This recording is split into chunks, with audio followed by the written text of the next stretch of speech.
जय हिंद प्यारे साथियों। आज की क्लास में हम लोग पढ़ेंगे चैप्टर नंबर 4 द्विघात समीकरण, जिसमें हम सबसे पहले प्रश्नावली 4.1 के क्वेश्चन को सॉल्व करेंगे। तो चलिए सॉल्व करते हैं। पहला क्वेश्चन हमारा है, जांच कीजिए कि क्या निम्न समीकरण द्विघात समीकरण है या नहीं। ठीक है, तो ये हमारे पास एक क्वेश्चन है, इसको हमें चेक करना है कि ये द्विघात समीकरण है या नहीं है। चलिए चेक करते हैं। यहां पे देखिए ये LHS में x+1 का होल स्क्वायर है, तो क्या करेंगे, यहां पर a+b का होल स्क्वायर लगाएंगे। तो चलिए पहले हम जानते हैं कि a+b का होल स्क्वायर क्या होता है, तो लिख लेते हैं। ये प्लस b का होल स्क्वायर बराबर होता है ये स्क्वायर प्लस b स्क्वायर और प्लस 2ab। ये फॉर्मूला होता है, इस पर हम क्या करेंगे, प्रसार करेंगे। ठीक है, यानी यहां से इसको प्रसार कर देता है, तो ये हो जाएगा x का स्क्वायर प्लस 1 का स्क्वायर प्लस 2 इंटू ये a की जगह पे x है और b की जगह पे क्या है 1, तो बराबर यहां से इधर गुणा कर दीजिए, ये हो जाएगा 2x माइनस 3। ये हो जाएगा x स्क्वायर प्लस 1 का वर्ग 1 होगा प्लस ये हो जाएगा 2x और ये हो जाएगा 2x माइनस 3। ठीक है, यहां से ये दोनों कैंसिल हो जाएंगे, इसको हम इधर लाएंगे तो ये हो जाएगा x स्क्वायर प्लस 1 और प्लस 3 बराबर 0, और यहां से हो गया x स्क्वायर प्लस 4 बराबर 0। ठीक है, ये हमारा द्विघात समीकरण है। क्यों है, क्योंकि जब भी आपको कोई ऐसा समीकरण मिले जिसमें चर संख्या का अधिकतम घात 2 हो, तो हम उसे द्विघात समीकरण कहते हैं। तो यहाँ पे देखिए ये एक समीकरण है और इस समीकरण में x का अधिकतम घात 2 है, इसलिए ये द्विघात समीकरण है। तो यहां से लिख देंगे द्विघात समीकरण है, द्विघात समीकरण है। यहां से थोड़ा सा समझ लेते हैं कि द्विघात समीकरण होता क्या है। ठीक है, तो ऐसा समीकरण, ठीक है, या ऐसे समझ सकते हैं कि px बराबर 0 को हम द्विघात समीकरण कहेंगे, जहां पर px क्या है, एक द्विघात बहुपद है। क्या है, द्विघात बहुपद है, द्विघात बहुपद। हम लोग चैप्टर नंबर 2 में बहुपद के बारे में पढ़ चुके हैं। जो लोग इस चैप्टर को पढ़ रहे हैं, अगर पिछले चैप्टर को ना पढ़े हो तो वहां से पढ़ लीजिएगा, फिर आपको ये चैप्टर अच्छे से समझ में आएगा। तो px क्या है, द्विघात बहुपद है, और आपको बताया गया कि द्विघात बहुपद का जो मानक रूप है वो क्या है, ax square plus bx plus C, और द्विघात बहुपद यानी बहुपद को px से दिखाते हैं। ठीक है, इसी बहुपद को अगर हम 0 के बराबर कर देते हैं तो ये द्विघात समीकरण बन जाता है। अर्थात यहां से एक बात क्लियर हो रहा है कि द्विघात समीकरण का जो मानक रूप होगा वो होगा ax square plus bx plus C बराबर 0, जहां पर ये b व c क्या है, वास्तविक संख्याएं हैं, अर्थात रियल नंबर है। क्या है, वास्तविक संख्याएं। ठीक है, वास्तविक संख्याएं। तो यहां से हम देख रहे हैं कि यहां पे x का पावर 1 है, अगर यहाँ पे अचर पद है ये, ठीक है, और अचर पद के साइड में जैसे हम यहाँ पे लिखते हैं 2, तो क्या 2 को 2 गुणे 1 लिख सकते हैं, और यहाँ पे 1 को हम लिख सकते हैं x की घाते 0। इसका मतलब ये हुआ कि अचर पद के गुणे के रूप में, ठीक है, हमेशा x की घात 0 छिपा होता है। तो यहाँ पे घात 0 होगा, यहाँ पे घात 1 होगा और यहाँ पे घात 2 है। यहाँ हम ऐसे भी लिख सकते हैं कि x की घाते 0 और बराबर 0। तो हम देख रहे हैं कि इस समीकरण में x का मैक्सिमम घात कितना है, 2 है, तो इससे हम द्विघात समीकरण कहेंगे। तो इस क्वेश्चन में हम क्या किए कि पहले सॉल्व किए, सॉल्व करने के बाद हमेशा RHS को 0 करेंगे, उसके बाद देखेंगे कि LHS में जो भी चर संख्या है उसकी मैक्सिमम पावर कितनी है। अगर उसकी मैक्सिमम पावर 2 है तो हम कहेंगे वो एक द्विघात समीकरण है। ठीक है, तो पहला पार्ट हम लोग सॉल्व कर चुके हैं और पहला पार्ट हमारा क्या है, द्विघात समीकरण है।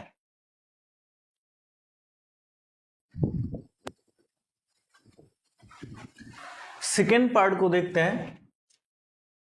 यहां पर LHS लिखा है x² माइनस 2x और RHS में -2 का गुणा होगा इससे, तो गुणा करिए। -2 का गुणा जब यहाँ पे 3 से होगा तो यहाँ प्लस छिपा है, तो माइनस प्लस का गुणा हो जाएगा माइनस और 2 3 6 हो जाएगा। फिर इस माइनस और माइनस का गुणा होगा प्लस और 2 का गुणा x से होगा तो 2x। इस 2x और इस -6 को LHS में लाइए तो यहाँ हो जाएगा x² माइनस 2x और ये आएगा तो इधर -2x हो जाएगा और इधर ये हो जाएगा प्लस से बराबर 0। तो यहां से हो जाएगा x² माइनस 4x प्लस 6 बराबर 0। यहां भी हम देख रहे हैं कि x का जो मैक्सिमम घात है वो कितना है, 2 है, तो इसलिए ये भी एक द्विघात समीकरण है। ठीक है, तो यहां लिख देंगे यह एक द्विघात समीकरण है। कैसा समीकरण है, द्विघात समीकरण है।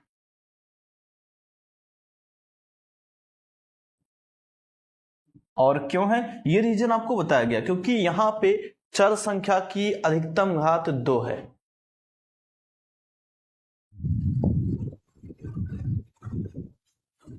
थर्ड पार्ट को देखते हैं। पहले इसका गुणा करेंगे तो x का गुणा x से होगा तो ये हो जाएगा x², ये हो जाएगा x² और इस x का गुणा 1 से होगा तो प्लस x हो जाएगा, -2 का गुणा होगा तो -2x और यहां पे -2। इधर गुणा करिए तो x का गुणा x से होगा x², x का गुणा 3 से होगा तो प्लस 3x और -1 का गुणा x से होगा तो -x, -1 का गुणा +3 से होगा तो -3। अब यहां से ये x² और ये x² कैंसिल हो गया, यहां पे x और 3x और -3 को इधर लाइए तो ये हो जाएगा x, पहले इसको जोड़ लेते हैं, -2x और +x हो जाएगा, ये -x घट जाएगा क्योंकि विपरीत चिन्ह है, तो यहां से -2 और 3x से x घटेगा तो +2x बचेगा, +2x को इधर लाएंगे तो -2x और ये हो जाएगा +3 बराबर 0। यहां पे -2x और -x हो गया -3x और 3 से 2 घटा तो +1 बराबर 0। हम यहां पे ऐसे भी कर सकते हैं कि इस 3x को उधर ले जाया जाए तो ये प्लस में हो जाएगा और ये उधर जाएगा तो -1 बराबर 0। यहां से अब देखते हैं कि क्या ये द्विघात समीकरण है कि नहीं। यहां पे अगर हम बात करें तो x की पावर कितनी है, यहां पर 1 है और यहां पर अगर बात करें तो अचर के बगल हमेशा x की घातीय 0 होगा गुणे के रूप में, तो यहां मैक्सिमम पावर 1 है, इसलिए ये द्विघात समीकरण नहीं है क्योंकि मैक्सिमम पावर 2 होना चाहिए। तो ये कैसा समीकरण है इसको समझ लेते हैं। तो ये आपका रैखिक समीकरण है। क्या है, रैखिक समीकरण है और ये द्विघात समीकरण नहीं है। ठीक है, तो ये हमारा थर्ड पार्ट था।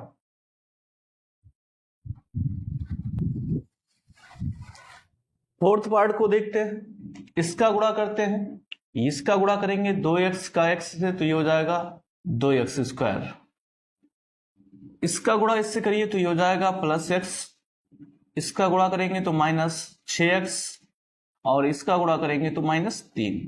यहां पर गुणा कर दीजिए, ये हो जाएगा x² और +5x। सबको इधर लाइए तो ये हो जाएगा 2x², ये x² इधर जाएगा तो घट जाएगा, यहां पे देखिए 6x से x घट जाएगा तो -5x और ये इधर आएगा तो -5x और -3 बराबर 0। यहां से इसको घटाएंगे इसमें से ये तो ये हो जाएगा x² और माइनस माइनस ये हो जाएगा 10x और -3 बराबर 0। तो ये भी एक द्विघात समीकरण है क्योंकि यहां भी पावर कितना है, 2 है, अधिकतम पावर 2 है, तो यहां लिखेंगे यह एक द्विघात समीकरण है, यह एक द्विघात समीकरण है।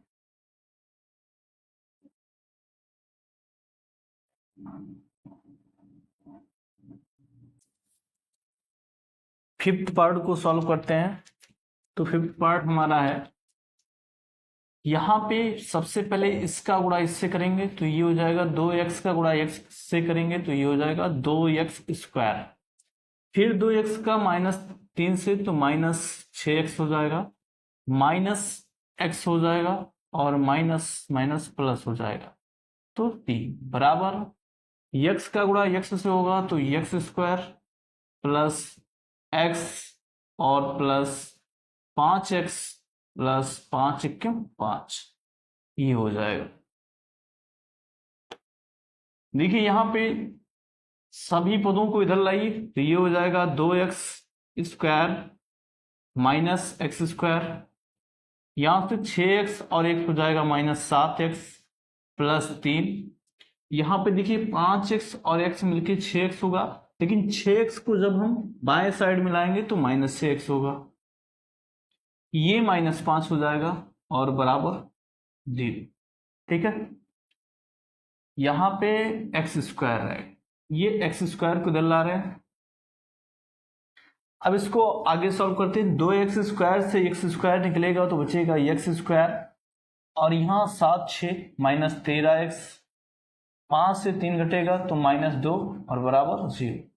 यहाँ हम देख रहे हैं कि जो भी समीकरण मिल रहा है उसमें x का यानी चर संख्या का मैक्सिमम पावर कितना है, 2 है। अतः यह द्विघात समीकरण है। क्या है? अतः यह द्विघात समीकरण, यहाँ लिखेंगे अतः द्विघात समीकरण है।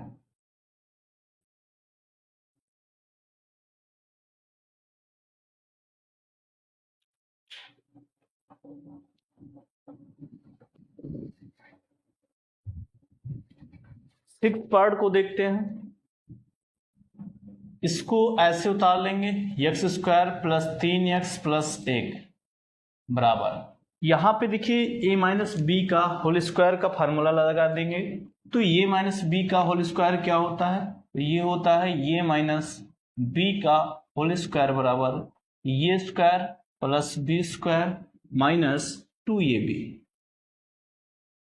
तो इस फार्मूले पर हम इसका प्रसार करेंगे तो क्या होगा, देखिए यहाँ पे हो जाएगा x² और प्लस 2 का स्क्वायर 4 और माइनस 2ab 2 दूना 4x, ये हो जाएगा। यहाँ पे देखिए दोनों तरफ से x² कैंसिल हो जाएगा, ये 4x इधर आके प्लस होगा तो 3x प्लस 4x और यहाँ से ये 4 आएगा तो प्लस 1 माइनस 4 बराबर हो जाएगा 0। 3x प्लस 4x तो ये हो जाएगा 7x और यहाँ से हो जाएगा 4 से घटा तो -3 बराबर 0। ये हमें समीकरण मिला। हम यहाँ देख रहे हैं कि जो भी समीकरण हमें मिला है वहाँ पर x की पावर कितनी है, मैक्सिमम 1 है। और आपको बताया गया है कि जब x की पावर मैक्सिमम 1 होती है तो वो क्या होता है, वो द्विघात समीकरण ना होकर वो रैखिक समीकरण होता है। क्या होता है? रैखिक समीकरण। तो ये क्या है, ये एक रैखिक समीकरण है, अर्थात द्विघात समीकरण नहीं है।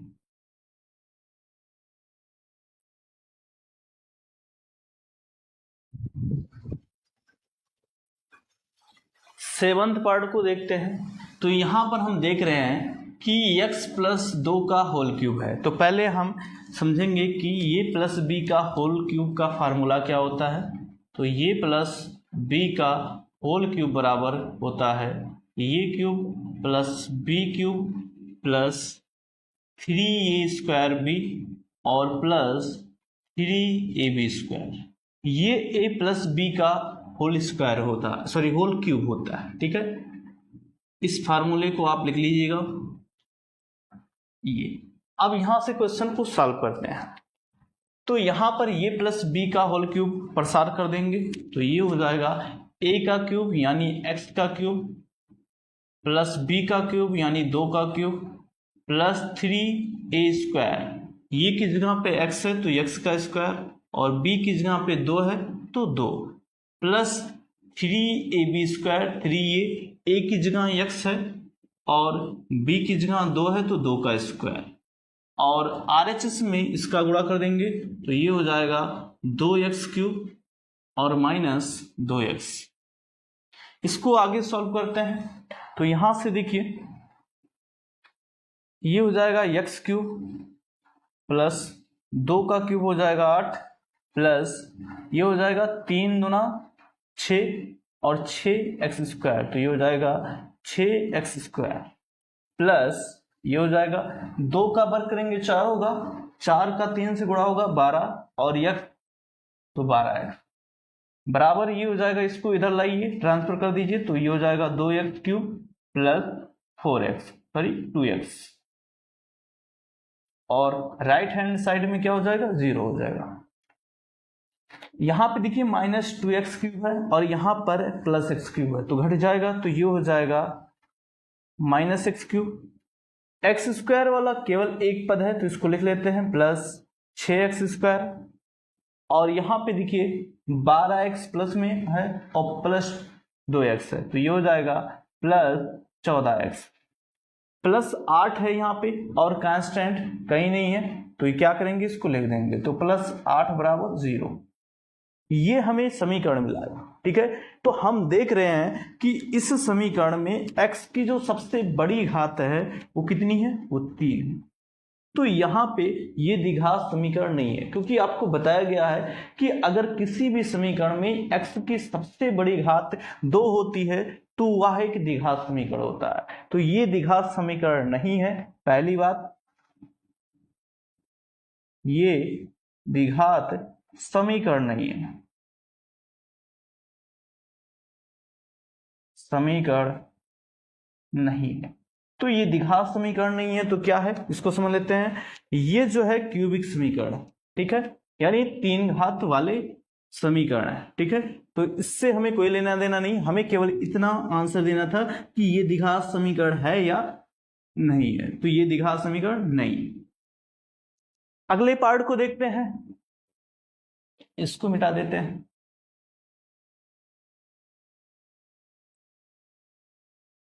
चलिए देखिए यहां पे x³ तो इसको इधर लिख लेते हैं, ये हो जाएगा x³ माइनस 4x² और माइनस x प्लस a बराबर। देखिए यहां पर x माइनस 2 का होल क्यूब है और अभी आपको बताए थे एक फार्मूला कि a माइनस b का होल क्यूब कितना होता है, तो आपको बताए थे, यहां पे लिख भी देते हैं कि a माइनस b का होल क्यूब जो होता है a माइनस b का होल क्यूब बराबर a³ plus b³ plus 3a² और प्लस 3ab²। ये होता है ये माइनस b पूछा है तो यहां माइनस हो जाएगा, यहां भी माइनस हो जाएगा और यहां प्लस रहेगा। तो ये आपका माइनस वाला है। पिछली बार प्लस वाला था तो आप थोड़ा सा ध्यान रखिएगा कि पिछली बार a प्लस b का होल क्यूब था और इस बार a माइनस b का होल क्यूब, ठीक है। चलिए सवाल सॉल्व करते हैं। तो यहां पे लगा दीजिए a माइनस b का होल क्यूब, तो a का क्यूब हो जाएगा यानी x³ माइनस 2 का क्यूब और माइनस 3a²b, तो ये हो जाएगा माइनस 3a² यानी x का स्क्वायर इंटू b यानी 2 और प्लस 3ab², तो प्लस 3 इंटू ये और इंटू b का स्क्वायर यानी 2 का स्क्वायर, ठीक है। अब यहां से क्या करते हैं, ये आपका फार्मूला है, ये आपका फार्मूला है। इसको आगे सॉल्व करते देखिए ये x³ कैंसिल हो जाएगा। यहां पे आगे सॉल्व करते हैं तो ये हो जाएगा माइनस 4x²। इसको अब मिटा देते हैं, एक मिनट।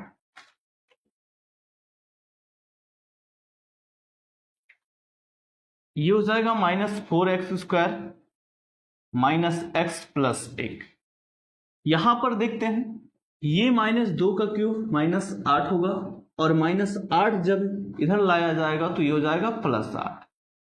ऐसे यहां पर देखते हैं इसका गुणा हो जाएगा 3x² और जब इसका गुणा इससे होगा तो 6x² होगा और माइनस 6x² होगा तो इसे एलएचएस मिलाएंगे तो हो जाएगा प्लस 6x²। यहाँ पे देखिए 2 का वर्ग होगा 4 और 4 का गुणा 3 से करेंगे तो 12 आएगा और 12 का गुणा x से करेंगे तो 12x और 12x आएगा प्लस में, तो इधर जब लाएंगे तो ये हो जाएगा -12x और RHS में क्या बचेगा 0 बचेगा। इसको आगे सॉल्व करते हैं। यहाँ पे प्लस 6x² है और यहाँ -4x² है, तो 6x² से -4x² घटाएंगे तो कितना बचेगा 2x² प्लस में। यहाँ पे देखिए -12x है और यहाँ -6 है, दोनों के चिन्ह समान है, दोनों को जोड़ दिया जाएगा तो ये हो जाएगा -13x। अब बची बारी अचल संख्या की, तो 8 और 1 हो जाएगा प्लस में और बराबर 0। अब यहां से देखते हैं कि x की जो सबसे बड़ी घात है वो कितनी है, तो यहां पर x की सबसे बड़ी घात 2 है। कितनी है 2 है ये, तो ये एक द्विघात समीकरण है, तो यहां लिखेंगे अतः यह एक द्विघात समीकरण है, यह एक द्विघात समीकरण है।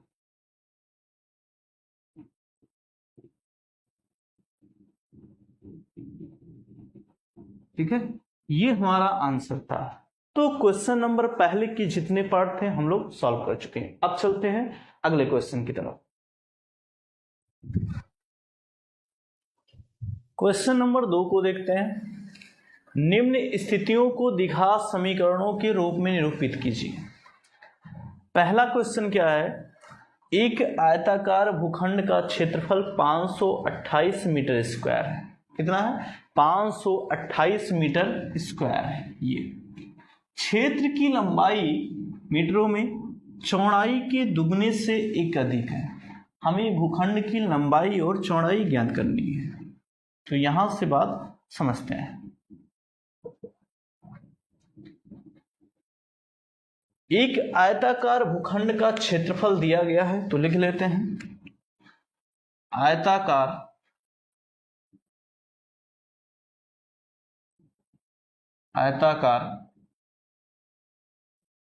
भूखंड का क्षेत्रफल 528 मीटर स्क्वायर दिया, ये दिया है। कह रहे क्षेत्र की लंबाई चौड़ाई के दुगने से अधिक।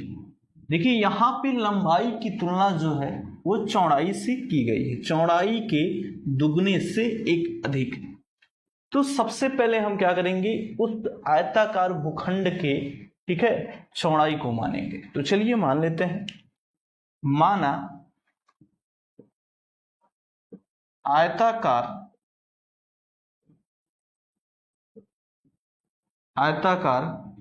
भूखंड की चौड़ाई बराबर x मीटर,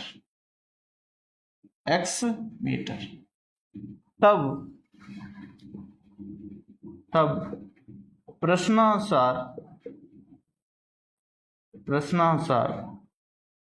यहां पे क्या कहा जा रहा है कि क्षेत्र की जो लंबाई है, लंबाई प्रश्नानुसार यानी क्षेत्र की जो लंबाई है वो चौड़ाई के दुगने से, यानी चौड़ाई कितनी माने हैं x, चौड़ाई के दुगने से एक अधिक है, और ये क्या है लंबाई। ठीक है, तो ये हमारा लंबाई हो जाएगा। कह रहे हमें भूखंड की लंबाई और चौड़ाई ज्ञात करनी है। देखिए हमें क्वेश्चन में दिया गया है कि आयताकार भूखंड का क्षेत्रफल 528 मीटर स्क्वायर है, तो हम जानते हैं कि आयत का जो क्षेत्रफल होता है वो लंबाई गुणे चौड़ाई होता है। तो यहां लिखेंगे आयताकार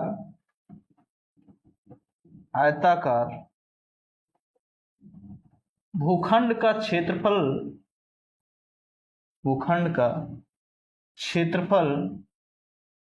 बराबर 528 मीटर स्क्वायर, और भूखंड का क्षेत्रफल यहां से क्या हो जाएगा लंबाई गुणे चौड़ाई, क्योंकि आयत का क्षेत्रफल क्या होता है लंबाई गुणे चौड़ाई बराबर 528।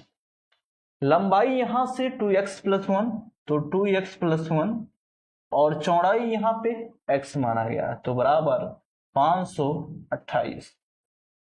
अगले लाइन में इसे सॉल्व कर लेते हैं, तो x और 2x का गुणा होगा तो 2x स्क्वायर, प्लस x का गुणा 1 से होगा तो x बराबर 528, ये हो गया। आगे इसे सॉल्व करते हैं यहां पर, ठीक है, यहां पर सॉल्व कर लेते हैं। देखिए इस 528 को इधर लाते हैं तो ये हो जाएगा 2x² प्लस x माइनस 528 बराबर 0। तो यहां से हमें एक द्विघात समीकरण मिल चुका है। अब हम इस द्विघात समीकरण को हल करेंगे और x का मान निकालेंगे। जब x का मान मिल जाएगा तो हम यहां से बता सकते हैं कि इस आयताकार भूखंड की लंबाई और चौड़ाई कितनी है। तो चलिए पहले इसके फैक्टर करते हैं। 528 और 2 का गुणा किया जाएगा तो हो जाएगा 1056। यहां से इसका फैक्टर करिए, 2 पंचे 10, 2 दूना 4 और 2 अठे 16। फिर इसका फैक्टर करिए तो 2 दूना 4, 2 छक 12, 2 चौक 8।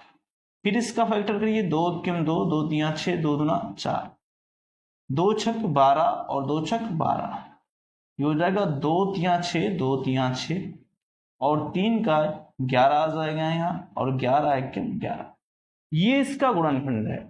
यहां पे बात समझते हैं, यहां प्लस छिपा है और यहां माइनस है, तो जब प्लस और माइनस होगा तो घटा के बनाया जाएगा। यानी हमें ऐसी दो संख्याएं लेनी है कि जिसका गुणा करने पर 1056 आए और घटाने पर कितना आए, 1 आए। यहां पे क्योंकि हम इसे समझ सकते हैं 1 है, तो चेक करते हैं। ये हो जाएगा 2 दूना 4, दूना 8, दूना 16 और दूना 32, और ये हो जाएगा 11 तिया 33, अर्थात 33 और 32। तो यहां हम लिख सकते हैं कि 2x² प्लस 33x और माइनस 32x और माइनस 528 बराबर 0। यहां पे 33 से 32 घटेगा तो प्लस 1x आएगा, और 33 और 32 का गुणा होगा तो 1056 आएगा। इस प्रकार हम गुणनखंड करके चेक कर सकते हैं। तो चलिए आगे सॉल्व करते हैं।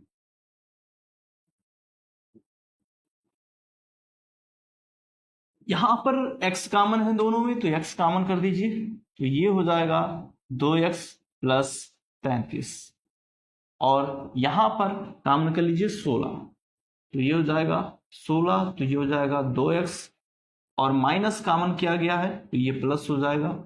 16 तिया 48, 4 बचा 48, 16 तिया 48 बराबर 0। यहां पर देखिए हमारे पास दो पद हैं, एक ये पद और दूसरा ये पद। इन दोनों पदों में 2x प्लस 33 कॉमन है, तो कॉमन कर लेते हैं, तो ये हो जाएगा 2x प्लस 33 पहले कोष्टक में। जब यहां से ये कॉमन किया गया तो यहां बचा x और यहां बचा माइनस 16 बराबर 0। देखिए एक संख्या ये हो गई और दूसरी संख्या ये हो गई, दो संख्याओं का गुणनफल 0 आ रहा है। इसका मतलब ये हुआ कि इन दोनों संख्याओं में कोई एक संख्या 0 है, बट हमें पता नहीं है कि कौन सी संख्या 0 है। तो हम क्या करेंगे, दोनों संख्याओं को बारी बारी से 0 के बराबर करेंगे।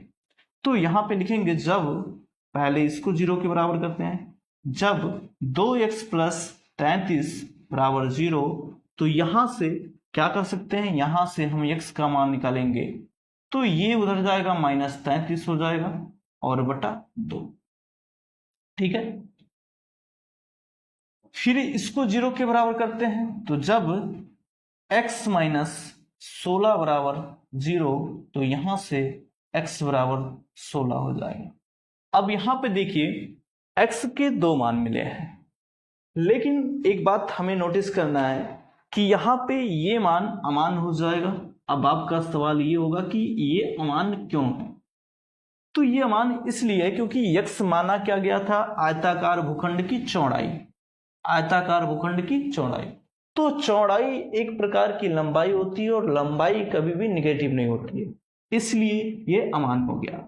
यहां पे x की जो वैल्यू आई है वो पॉजिटिव है, इसलिए ये वैल्यू मान होगी। और हम क्या माने थे x, तो यहां लिखेंगे x जो है वो आयताकार भूखंड की चौड़ाई मानी गई थी, तो लिखेंगे अतः आयताकार भूखंड की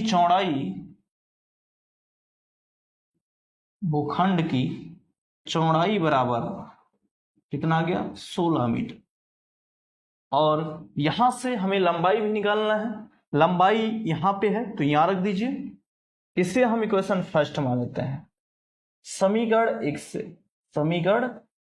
एक से तो लंबाई कितनी हो जाएगी, लंबाई बराबर हो जाएगी 2x यानी 2 गुणे 16 प्लस 1, तो ये मिलके आएगा कितना 16 का 2 से गुणा करेंगे 32 और 1 जोड़ देंगे तो ये आएगा 33 मीटर। तो ये हमारा आंसर है, अर्थात आयताकार भूखंड की लंबाई जो होगी वो कितनी होगी 33 मीटर होगी और चौड़ाई जो होगी वो कितनी होगी 16 मीटर होगी। बात क्लियर।